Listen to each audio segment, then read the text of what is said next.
All right, we are live. Welcome, everyone. My name is Brian, and I'm the founder of Add1Challenge. Today, this is the session of the burning questions for people who are currently in the Add1Challenge to ask any questions to Polyglot Connor. So, thank you for being here with us, Connor. How's it going? Good afternoon, everybody. What's up? Hey, I met Connor last year at the Polyglot conference in Budapest, and and Conor demonstrated his really impressive language skills. He can speak 10 languages in a very high level. And why don't you tell us a little bit something about yourself? Certainly. I mean, we met last year back at the Polyglot conference in Budapest, and I really found it a great experience there, hanging out with all the different online polyglots guys who made lots of videos that had inspired me in the previous years. And as a result, I decided to launch my own language and travel project called Language Czar. So I set up a YouTube channel called The Language Czar, and also I have a website at www.languagezar.com. And Cool. my goal is to share that enthusiasm and that inspiration that I got from watching other people's projects. And I hope that's what it's achieved. It's been a good first year. It's about 1 year since I started the project, and it's been going great. I got a lot of people seem to subscribe to the channel and leave comments on the articles. So I think they're getting good value out of what I put out there. My own background, I mean, I was born in Ireland, and I grew up a little bit. My story is quite similar to Benny Lewis, who you're also good friends with, in the sense that when I was about the same age as Benny was, about 21 at the time, I also could only speak English. And subsequently, I traveled quite a lot with university and then with work, and started to learn languages along the way, combining both kind of traditional study in the beginning, and then gradually over time, it's become more about just living a lifestyle where I speak a lot of languages and I communicate with the people either through the business that I'm doing or the travel I'm doing or just personal relationships, friends that I happen to make along the way. So that's kind of the main backstory to how I ended up being a polyglot. I certainly wasn't someone who you would have identified as having the potential when I was in school. My worst results in high school were all in languages. So I certainly didn't grow up with any sort of special talent, and it certainly couldn't have been foreseen that I would end up speaking quite a number of languages. Interesting. Cool. Um, all right, so let's jump into questions that At1 challengers have, because that's what they're dealing with right now. So the Okay. first question is from Toan. He asked, "There's so many life priorities like finding time to cook, exercise, and study. How do you fit it all without getting burned out?" Well, I think a lot of comments I get from people who are looking for inspiration about how to learn languages is where do I find the time, right? That's the first part I think before we deal with burnout. And everybody has the time to learn languages. It's just a matter of getting into the habit of spending a little bit of time every day. You don't have to spend 5 hours a day just constantly studying and cramming stuff in order to get good, effective language learning. And a lot of things that you can do can be just in combination with what you do in your daily routine. I mean, people do a lot of chores. I mean, that's one thing. I mean, particularly I hate ironing, for example, right? But if I'm ironing, I'm going to have the TV on or something else, maybe on YouTube. I'm watching some videos, and it's just quite simple. You can just put it in the language, the target language. Well, today with the internet, you can stream everything, whether it's a podcast, whether it's radio, whether it's television, over the internet. So access is not a problem for Yeah. sure. And another example, like when I go to the gym, and you're on an exercise bike, you can of course watch some TV in that language. So it doesn't have to be because I think your question is about when, because we have so many other commitments, like we want to go to the gym after work, we got to go home, go to the supermarket, cook, maybe see some friends, maybe see a partner, spend time with them, that we don't feel like we have the time. But of course, you can do three things simultaneously. It doesn't have to be exclusive in terms of your time. So if you look for ways that you can, if you have to drive to work, I mean, you can, of course, I mean, that's maybe half an hour for a lot of people out there, or an hour, and they can easily listen to podcasts, or if they have connectivity, read the newspaper in the language that they want.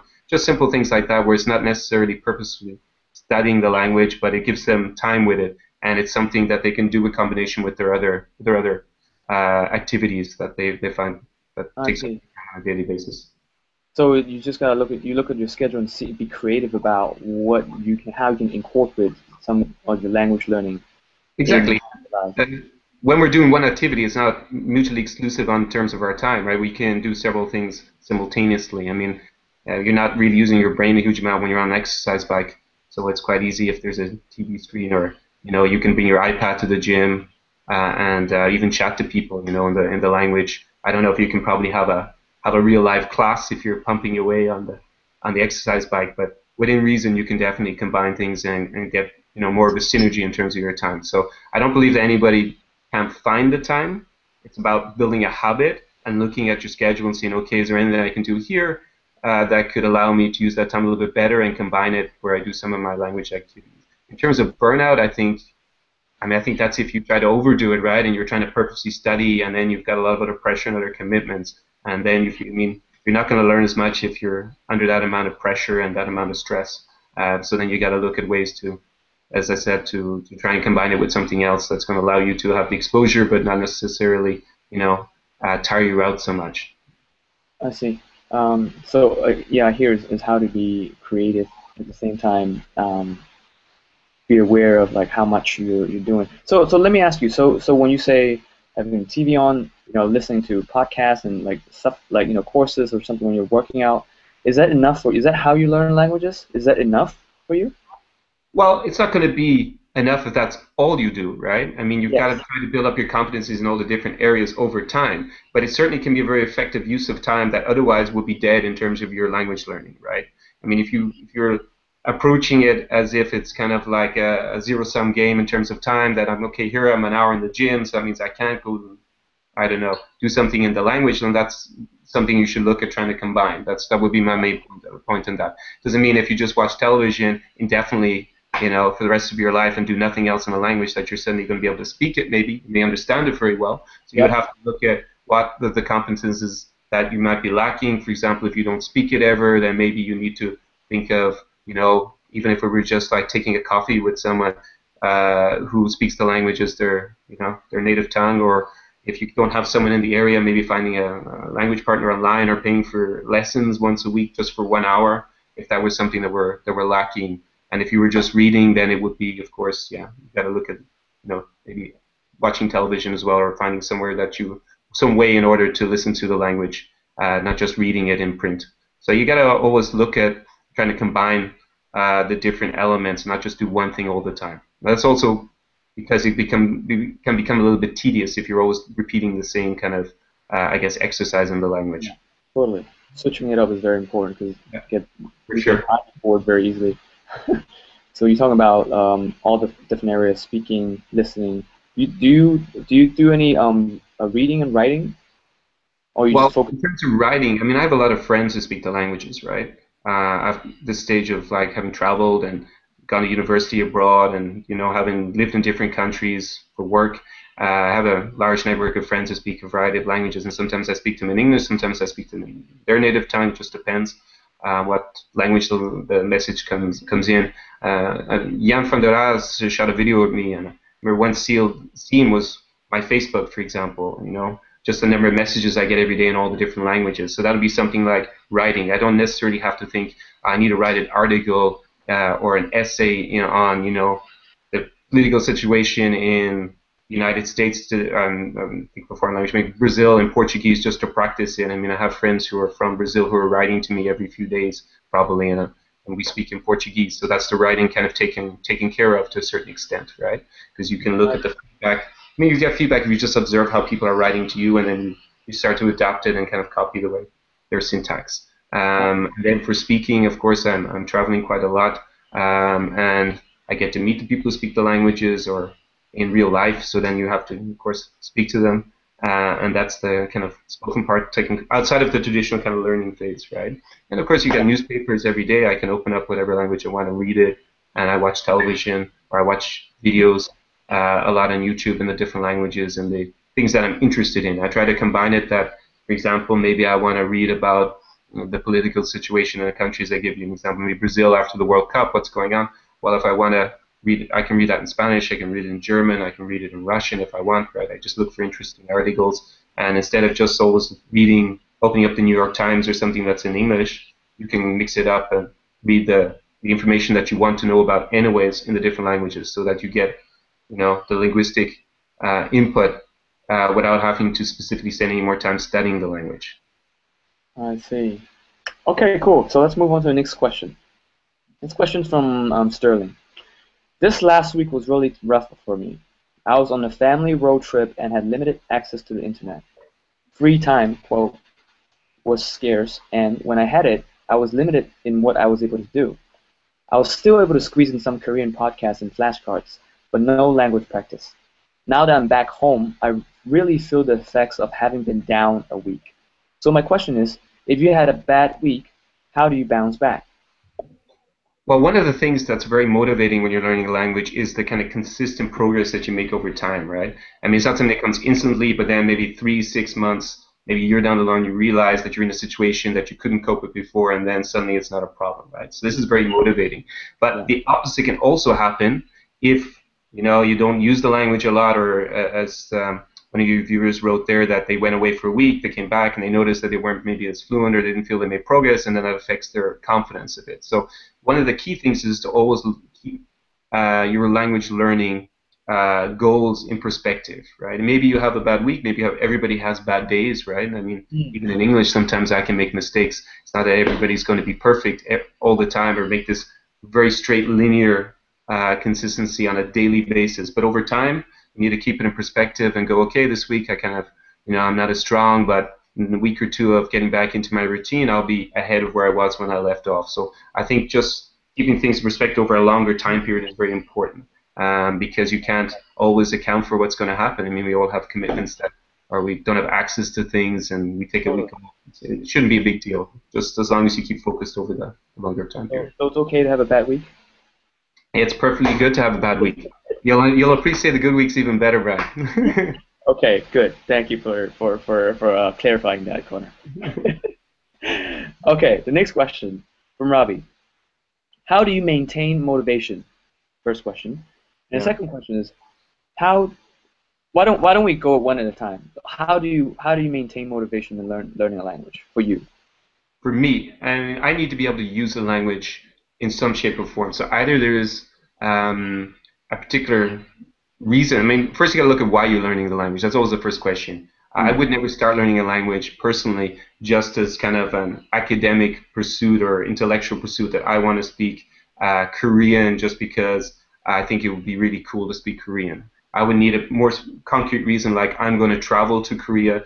One of my best friends is Korean. I live in a Korean maybe area of the city, which could be quite common, especially in the States, and I meet Korean people all the time, or I'm interested in a certain element of the culture, so I really, really want to be able to speak it. And that's really where you're going to get the motivation from later on. I mean, if it's more an abstract, idea in your head someday to speak Korean, it's probably not going to be very easy to find the motivation to commit the time to it and put in the effort. If you have a real genuine interest or a reason to learn a language, it doesn't have to be necessarily a passion. You may simply want to get a job that's high in pay. That's also a good motivator, right? If you think your salary will increase, and then that will give you the motivation, that's kind of greater remuneration that you might get out of it. So you need to have a very concrete reason to learn a language. At least that's my personal experience. I mean, there are certain languages where the reason disappeared. I mean, I once started learning Chinese, for example, because I had a Chinese intern in my work, and it was really cool. We would chat over coffee, and she would teach me some things, every day, and we'd speak for maybe a minute or two, and it was really, she was cool to chat to, so I really enjoyed it. But of course, an internship comes to an end pretty quickly, and then I didn't have a Chinese intern anymore, and then I wasn't traveling to the country, I wasn't really engaged in any of the culture. So then afterwards, I didn't, continue with the language. I've kind of put it to one side. I may come back to it later. So I think this is very important to figure out. Have a motivation. You need to have a specific reason. And I think a lot of people have more of this. People who struggle a lot, I think, with learning languages in the beginning aren't really sure why they're learning it. I think that's a big. If you can figure that out, and then that everything else will flow from it. Because if you really are enjoying something, for example, if it's really a passion and you're able to get into the culture or the person or the area where you're traveling, then I think it shouldn't be a big deal. So you're saying that if you have a clear, concrete reason of why you're learning it right from the beginning, You shouldn't Yeah, have to worry about I think what happens is like because the question is on how to maintain motivation. Because some people may understand, may have that motivation in the beginning, but how do you maintain it? Are you saying that maybe it's not clear enough the reason or the you just how do you understand what I'm saying?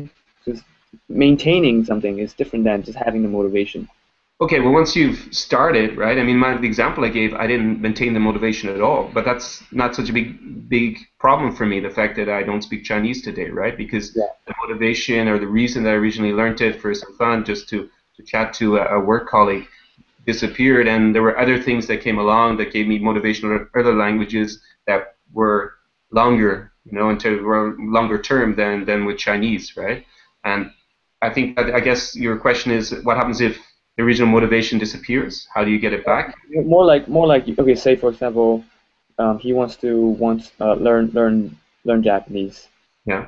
and then But he's why? That's the first point, right? I mean, why does he want to learn Chinese or Japanese in, as you say? I mean, once you've established why, and if that reason is going to remain over the long term, then I don't think the so motivation always is a you mean problem. okay, so I guess how to maintain is you revisit your reason of why you learn English. If it's still there, if it's not there, maybe look for see how you can inspire yourself because sometimes you like for example I want to learn Japanese, but right now I'm not really in Japan, so I'm not really learning Japanese anymore, right? And I'm not going to Japan until maybe next year. So I don't really have motivation. But if I actually really want to learn it, I can also, you know, put myself in a position of reminded of like oh how why I want to learn Japanese in the first place. So to that will re that this is what you're saying, right? Yeah, exactly. I mean, you've got to Revisit just. why. I know that you're really passionate about Japan and its culture, right? Yeah. So, from what I understood, that's your main motivation to learn, and that's why you went to Japan on this big long trip that you did that we all followed online. And I guess now that you're outside the country, you just got to remind yourself of why you were so enthusiastic and what were the specific parts of the culture you loved. I mean, you can go even and I don't know, go to a Japanese restaurant when you're traveling. There are enough of them in Europe, and maybe go and just chat a little bit in Japanese. That will give you back the enthusiasm for the culture and the country. And then maybe you read online about the different, elements of the culture that got you interested in the beginning. And that That's, will reawaken that motivation that yeah. maybe because you've left and now you're back in Europe for a certain amount of time that you don't have it in your on a daily basis just in your Yeah. face when you're traveling in Japan. So that's what I would recommend doing to kind of reconnect with that original motivation. Got it. See, that's great. That's how you maintain your motivation then. If you have a clear reason of why you're learning the language in the first Yeah, and place. you remind yourself of why you want to speak it. Right? Great. Okay, so the next question, same from also from Robbie. He said, "How do you approach conversation with strangers? Do you plan out your conversations? If you do, how do you plan for them?"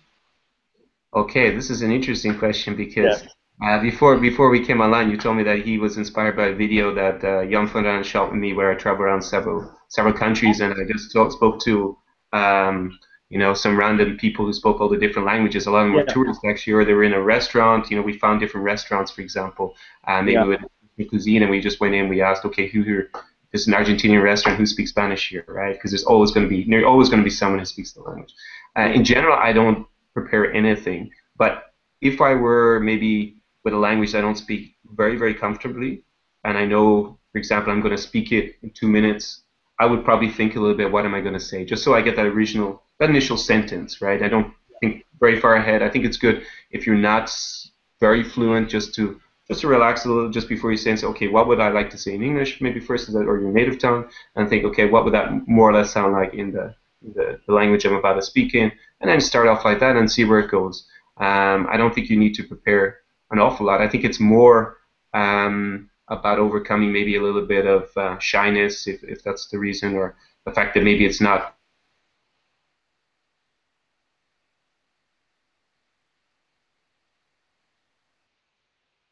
Oh, hello? Uh-oh. Hello? Uh-oh. Did we lose you? Or did I lose myself here? Is everyone, can everyone see Connor? Or, let's see. Connor is frozen. I'm not so sure if it's my connection or his connection. I can still see people are watching. Um, let's see. Let me communicate with Connor real quick.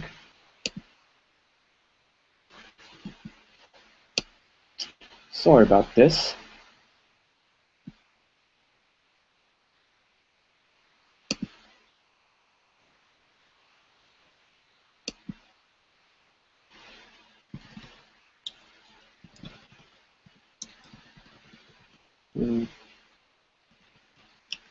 Whoa, okay, so I don't know if... So, I'm asking Connor on a messenger where he is now, and let's see what he says.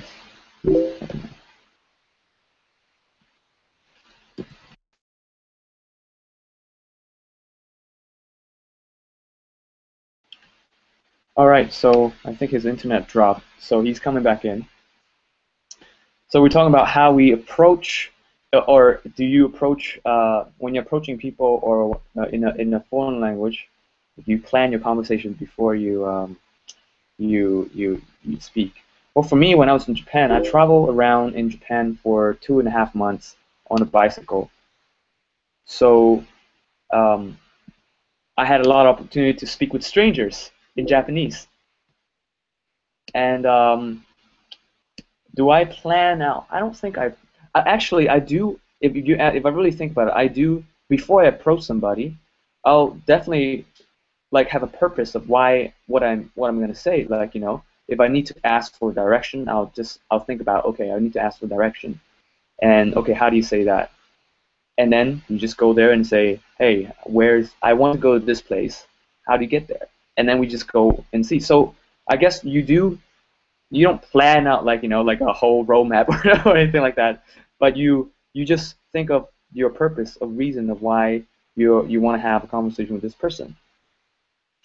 Um, and a lot of times when I'm in Japan, a lot of people approach me to talk to me because I'm on a bicycle and I have like all these bags on my bicycle, so people know that I'm on a bicycle tour. So a lot of people will come up to me and ask me, "Hey, where are you from? Where are you going? Where have you been to?"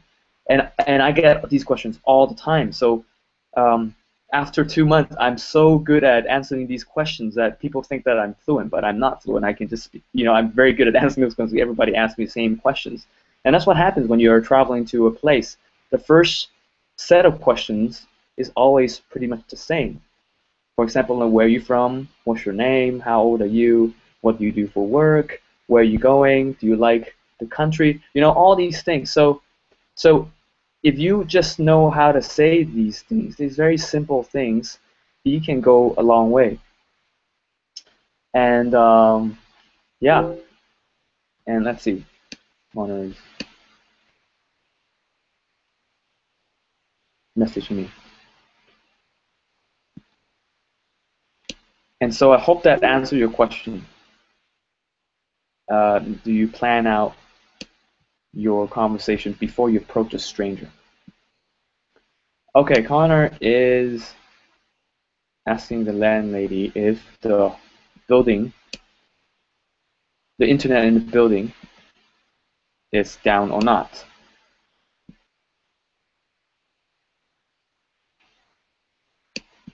So I guess we gotta wait for him.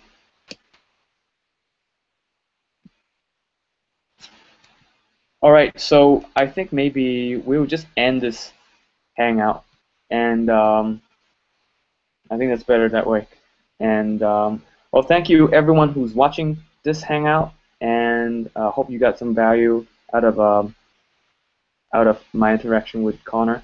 And currently, the Add1Challenge is open, so if you're interested in finding out more about the Add1Challenge, go to polyglotworld.com, and in the right up corner there's Add1Challenge tab. Click on it, and then you can find out how to sign up. What the Add1Challenge is where we all all the language learners around the world create their own measurable goal in 90 days, which is holding a 15-minute conversation with a native speaker. And we all work together and strive for that goal together. And this process has been tested, and I've been working on it since last September, and people are getting a lot of value out of it. And so if you're interested to find out more, go check out what the Add1Challenge is about at polyglotworld.com. And thank you for watching. See ya.